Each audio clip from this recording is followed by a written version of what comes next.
fazer vídeo, mais um vídeo para vocês aí. O Xanonem Pires. Olha lá. Foto de máximo aqui.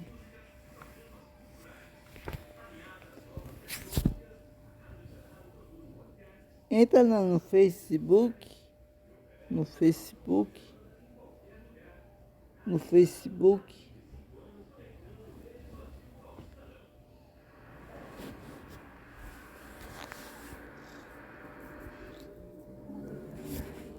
Gente, ajuda nós, tá? Deixa o like.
deixa muito explicitado, né, que são os países mais vulneráveis ou países mais dependentes desses recursos. E aí não tem uma definição clara a respeito de quais são esses países, e isso é algo que vai ter que ser debatido também ao longo das próximas negociações.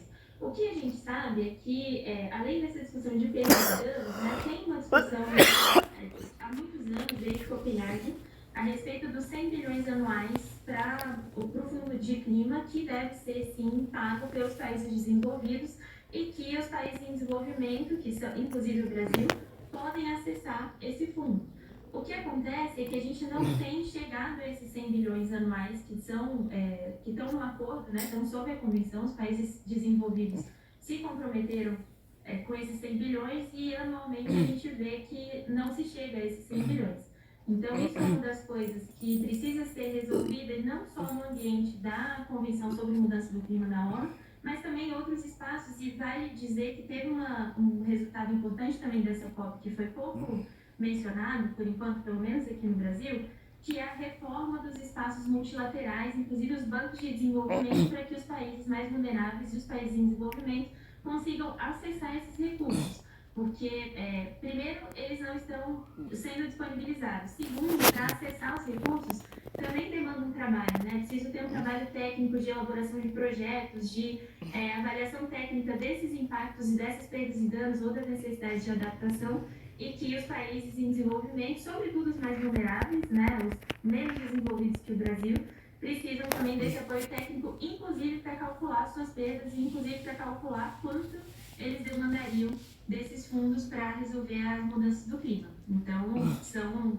capítulos, nos próximos capítulos de negociações a gente vai ter também essas decisões.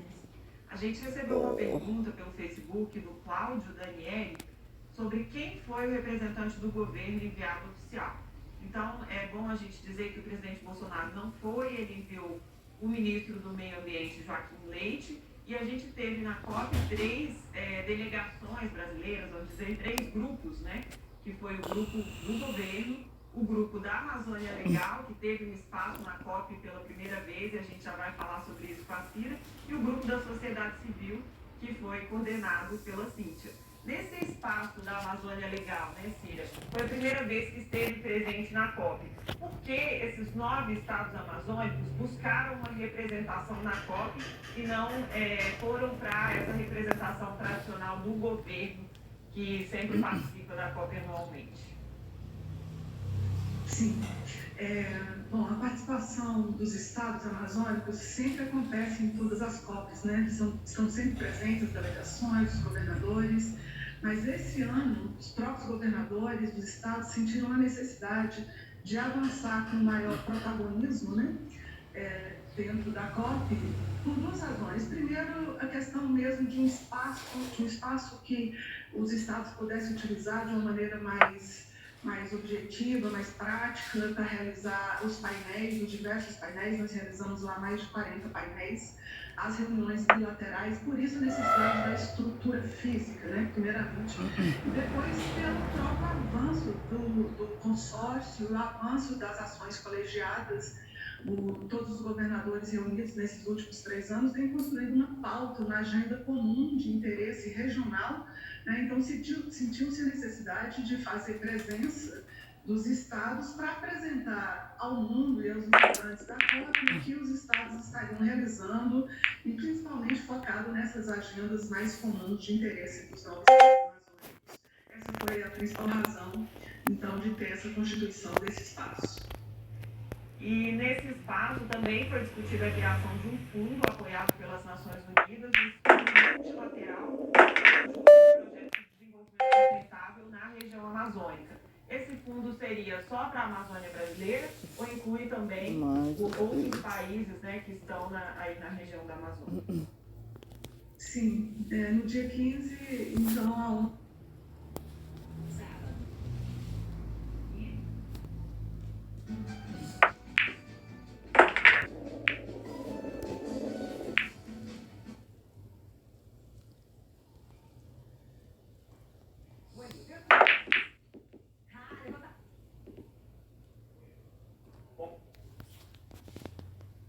Exclusiva Double Wash. Melhor que um testemunho.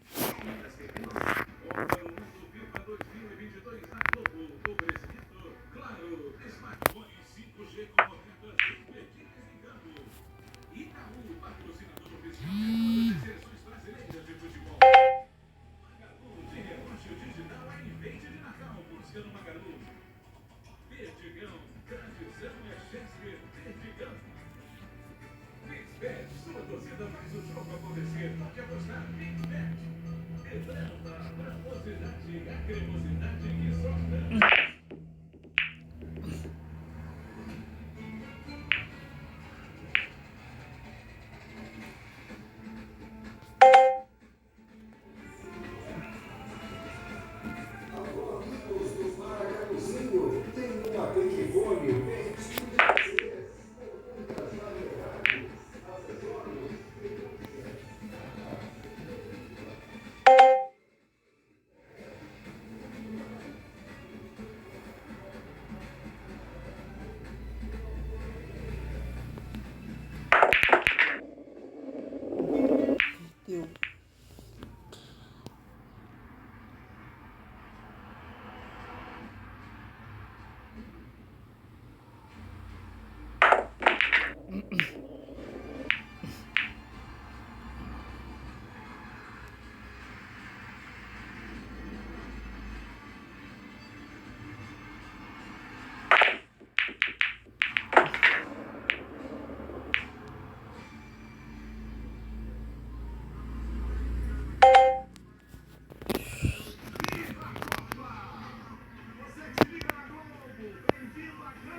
Perdeu.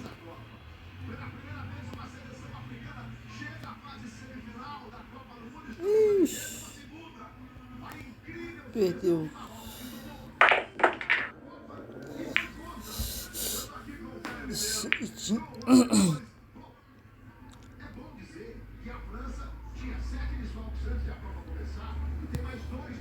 Ganhou, né?